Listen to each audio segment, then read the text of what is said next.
ମୁଁ ବହୁତ ଥର ଭାବିଛି ଯେ ଆପଣମାନଙ୍କ ସହିତ ମୋ ଖାଇବା ରେସିପି ସେୟାର କରିବି। ଆଜି ଯେହେତୁ ମୁଁ ରାତିରେ ଘରେ ଅଛି ଆଉ ମୁଁ ଥିଲା ଅବସ୍ଥାରେ ରୋଷେଇ ହେଉଛି, ସେଇଥିପାଇଁ ଭାବିଲି ସେୟାର କରିବି ବୋଲି। ଆଉ ଆଜି ରାତିର ମୁଁ ରେସିପି ନେଇଛି ଡାଲମା ଆଉ ତା ସହିତ ରୁଟି। ଆଉ ମୁଁ ଆଜି ଆପଣମାନଙ୍କୁ ଡାଲମାର ରେସିପି ଦେଖାଉଛି, ମୁଁ କ'ଣ କ'ଣ ମୋ ଡାଲମାରେ ପକାଉଛି। ଡାଲମାରେ ମୁଁ ଆଜି ନେଇଛି ଆଳୁ, ଖମ୍ବା ଆଳୁ, ସାରୁ, ବିନ୍, କଖାରୁ, ଟମାଟ ଆଉ ଗୁଆଁର ଆଉ ଗାଜର। ଆଉ ଯଦି ଆପଣମାନଙ୍କର ସୁଗାର ଅଛି ତାହେଲେ ଆପଣ ଆଳୁ ଆଉ ସାରୁକୁ ପକାଇବେନି, କାହିଁକିନା ଯେହେତୁ ମୋର ଅଳ୍ପ ସୁଗାର ଅଛି, ମେଡ଼ିସିନର ସାଇଡ଼୍ ଇଫେକ୍ଟ ସୁଗାର ବି ବାହାରେ। ଯଦି କେଉଁ ଭାଇଙ୍କର ଏମିତି କି କାହାର ଅଛି ତାହେଲେ ଅଳ୍ପ କିଛି ପରିମାଣରେ ନେଇପାରିବେ।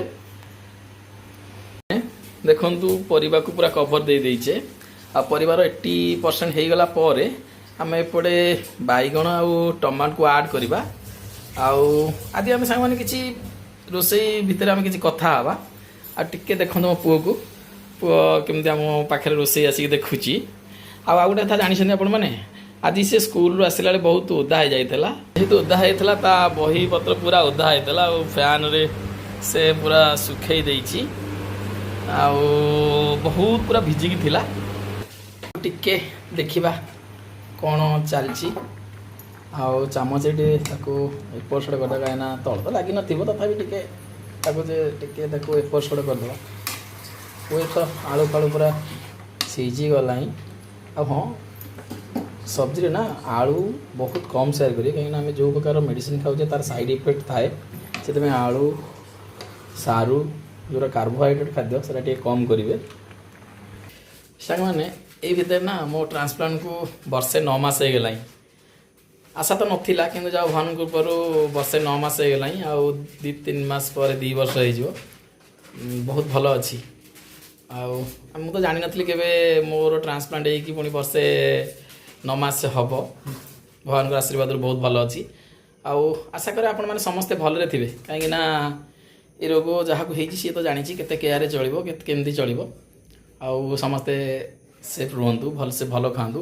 ଆଉ ସଦାବେଳେ ମନେ ରଖନ୍ତୁ ପୁରା ହାଇଜେନିକ୍ ରୁହନ୍ତୁ। କୌଣସି ବାସି ଜିନିଷ ବାହାରୁ ଖାଆନ୍ତୁ ନାହିଁ। ଆଉ ଯେହେତୁ ବର୍ଷା ସିଜନ୍ ଚାଲିଛି ନା, ଆଉ ଲୁଜ୍ ମୋସନ୍ ହେବାର ବହୁତ ସମ୍ଭାବନା ଅଛି। ବାହାରୁ କୌଣସି ଜିନିଷ ଖାଆନ୍ତୁନି।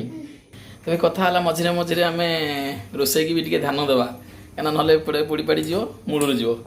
ତା ସହିତ ସାଙ୍ଗେ ସାଙ୍ଗେ ବି ରୁଟି ପ୍ରୋଗ୍ରାମ୍ ବି ହେଇଗଲାଣି। ରୁଟି ବି ଚକଡ଼ା ଚାଲିଛି ଅଟା। ଆଉ ଦେଖିବା ଆଜିର ରୋଷେଇ କେମିତି ଲାଗୁଛି। ଆଉ ଆପଣଙ୍କୁ ସବୁ ହେଇସାରିଲା ପରେ ବି ଦେଖେଇବି ଡାଲମା କେମିତି ହେଇଛି ଆଉ ରୁଟି କେମିତି ହେଇଛି, ଆଉ ମୁଁ କେତେଟା ରୁଟି ଖାଉଛି ଆଉ କେତେ ପତଳା ରୁଟି ଖାଉଛି। ଆଉ ଯଦି ଆପଣମାନେ କମେଣ୍ଟ କରିବେ, ଯଦି ଅଧିକା ହେଇଯାଉଛି ତାହେଲେ ପ୍ଲିଜ୍ କମେଣ୍ଟ କରିବେ। ଆଉ ଆପଣମାନେ କେତେ ପଟ ରାତିରେ ରୁଟି ଖାଉଛନ୍ତି ତା ବି କମେଣ୍ଟ କରିବେ। ଆଖି ଆଗରେ ନା ଆଉ ଗୋଟେ ଜିନିଷ ପଡ଼ିଗଲା ଆଜି। ଆଉ ରାଧାକ୍ରିଷ୍ଣଙ୍କର ଗୋଟେ ମୟୂରରେ ବସିଛନ୍ତି। ଆଉ ଏଇଟା ଆମ ମ୍ୟାରେଜ୍ ଆନିଭର୍ସରୀରେ ଜଣେ ଆମର ଗିଫ୍ଟ ଦେଇଥିଲେ। ଆଉ ମ୍ୟାରେଜ୍ ଆନିଭର୍ସରୀ ନୁହଁ, ସରି ଭୁଲ କହିଲି ଆପଣମାନଙ୍କୁ। ମ୍ୟାରେଜ୍ ଯେତେବେଳେ ମୋର ହେଇଥିଲା ସେତେବେଳେ ଜଣେ ମୋତେ ଗିଫ୍ଟ କରିଥିଲେ। ଆଉ ଆଜି ବି ପର୍ଯ୍ୟନ୍ତ ବି ଏଇ ଗିଫ୍ଟଟା ମୋତେ ବହୁତ ଭଲ ଲାଗେ। ସେଇଥିପାଇଁ ଠାକୁରଙ୍କର ଆଉ ରାଧାକ୍ରିଷ୍ଣ ଫଟୋ ମୁଁ ଆମ ରୋଷେଇ ରୁମ୍ରେ ମାରିଛି। ଆମ ରୋଷେଇ ରୁମ୍ର ବାହାର ଭିଉ ଦେଖନ୍ତୁ, ପୁରା ଅନ୍ଧାର କିଟକିଟି। ଆଉ ମୁଁ ଯାଉଛି ଦେଖେଇବି, ଆଉ ଉପରକୁ ଯାଉଛି ଆପଣଙ୍କୁ ଟିକେ ଦେଖେଇବି। ଆମ ଘର ପାଖରେ ଏମ୍ସ ଅଛି, ଦୂରକୁ ଏମ୍ସ କେମିତି ଦେଖାଯାଉଛି। ଆଉ ସେଇଠି ମୋର ଆୟୁଷରେ 27 ଦିନ ଯାଇଥିଲା। ସେଇଠୁ ମୁଁ ଆମ ଘରକୁ ବାହାରକୁ ଆସିକି ଅନାଏ ନା, କିନ୍ତୁ ଦେଖିପାରେନି। ଆଉ ଏତେ ପାଖରେ ଥାଇକି ମୁଁ ଯାଇନଥିଲି। ତେବେ ଚାଲନ୍ତୁ ଯିବା ଉପରକୁ, ଏମ୍ସ ଦେଖିବା। ମୋ ପୁଅର ମୋର ଉପରକୁ ଯାଉଛୁ ଆପଣଙ୍କୁ ଏମ୍ସର ଭିଉ ଦେଖାଇବା ପାଇଁ। ଦେଖନ୍ତୁ ଆମ ଉପରର ପୁରା ଭିଉ ଭୁବନେଶ୍ୱରର। ଆଉ ଆପଣମାନେ ଦେଖାଯାଉଛନ୍ତି ଯେଉଁ ଦୂରକୁ ପୁରା ଲାଇଟ୍ଟା ଅବଶ୍ୟ ଦେଖାଯାଉନି, ତଥାପି ଜୁମ୍ କରି ଦେଖନ୍ତୁ ଏଇଟା ହେଉଛି ଏମ୍ସ। ଏଠି ମୋର 3 ବର୍ଷ ଯାଇଛି। ଆଉ ସବୁଠୁ ଭଲ ହସ୍ପିଟାଲ, ଆଉ ଡକ୍ଟରମାନେ ବି ପୁରା ଫ୍ରେଣ୍ଡଲି। ଆପଣ ଆସନ୍ତୁ, କେଉଁଠିକି ଯାଆନ୍ତୁନି। ଫାଷ୍ଟ ଯଦି ଆପଣଙ୍କୁ ଏଇଭଳିଆ ସବୁ ଡିଜିଜ୍ ହେଉଛି ନା, ଆପଣ ଫାଷ୍ଟ ଏମ୍ସ ଆସନ୍ତୁ।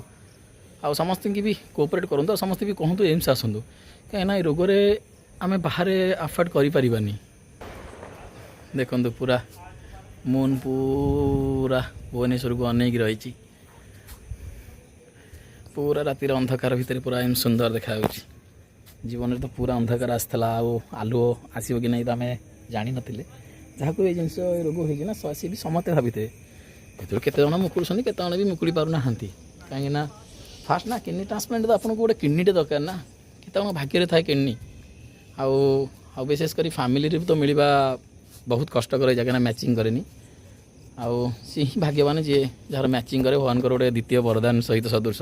ଆଉ ଆପଣମାନେ ତାକୁ କେତେ କେୟାରରେ ରଖିବେ, କେତେ ପୁରା ଆରାମସେ ରଖିବେ, ଆଉ ସେଇଟା ଆପଣମାନଙ୍କ ଉପରେ ଡିପେଣ୍ଡ କରେ। କାହିଁକିନା ଭଗବାନ ନା କେଉଁ ଜନ୍ମରେ ଆମେ କି ପୁଣ୍ୟ କରିଥିଲେ ଆପଣଙ୍କୁ ଆମମାନଙ୍କୁ ସେକେଣ୍ଡ ଲାଇଫ୍ ଦେଇଛନ୍ତି। ଆଉ ଆପଣମାନେ ତ ଜାଣିଥିବେ ମୋ ବାପା ମୋର ସେକେଣ୍ଡ ଲାଇଫ୍ ଦେଇଛନ୍ତି।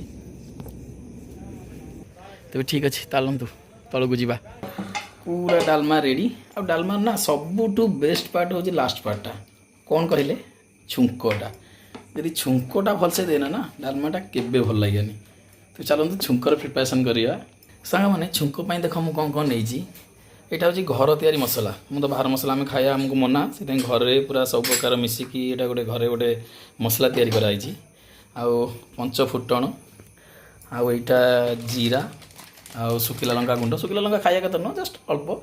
ଆଉ ହେଙ୍ଗୁ ଆଗରୁ ଖାଉନଥିଲି, ଏବେ ଟିକେ ଟିକେ ହେଙ୍ଗୁ ଆଣିଛି। କହିବେ ହେଙ୍ଗୁ ଆମ ପାଇଁ ଖରାପ କି? ଯଦି କୋଉମାନେ ଜାଣିଛନ୍ତି ତାହେଲେ ମୋତେ କମେଣ୍ଟରେ ଜଣେଇବେ। ଛୁଙ୍କ ଆମେ ନେବା ଗୋଟେ ଛୋଟିଆ ଇଏରେ, ଏଥିରେ ଗୋଟେ ଛୁଙ୍କର ପ୍ରିପାରେସନ୍ ଦେବା। ଗରମ ଫାଷ୍ଟ ଆକୁ ଗରମ କରିବା। ଦେଖନ୍ତୁ ଫାଷ୍ଟ ତେଲ ଗରମ କରିବେ, ତେଲ ଅଳ୍ପ, କାହିଁକିନା ଆମ ପାଇଁ ବହୁତ ରେଷ୍ଟ୍ରିକ୍ସନ୍ ଥାଏ। ଆଉ ଏତେକ ପରିବା ସିଝାରେ ତେଲ ମୁଁ ନେଇଛି କେତେ ଗ୍ରାମ ହେବ, ଆପଣ 10ରୁ 15 ଗ୍ରାମ ତେଲ ହେବ। ଶୁଖିଲା ଲଙ୍କା, ଫୁଟଣ, ବାସ୍। ତାପରେ ଆମେ ଦେବା ହିଙ୍ଗ। এইটা ହିଁ ଡାଲମାର ଫ୍ଲେଭରଟାକୁ ବଢ଼େଇଥାଏ। ବାସ୍ ଆସ୍ତେ ଆସ୍ତେ ଆସ୍ତେ ଆସ୍ତେ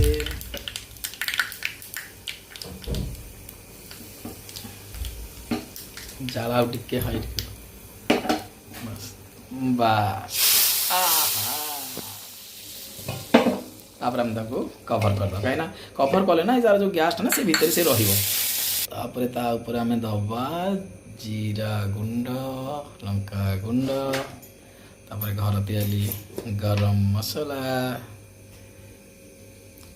ମନେ ରଖନ୍ତୁ କୌଣସି ବାହାର ମସଲା ଆପଣଙ୍କ ଯାହା ବି ଖାଉଛନ୍ତି କେବେ ପକାନ୍ତୁ ନାହିଁ, ଘର ତିଆରି ମସଲା ପକାନ୍ତୁ। ତାପରେ ଧନିଆ ପତ୍ର, ବାସ୍। ତାପରେ ଆମେ ତାକୁ ଟିକେ ଏପଟ ସେପଟ କରି ତାକୁ ଆମେ କଭରିଂ କରିଦେବା। କଭରିଂ କରିକି ଛାଡ଼ିଦେବା।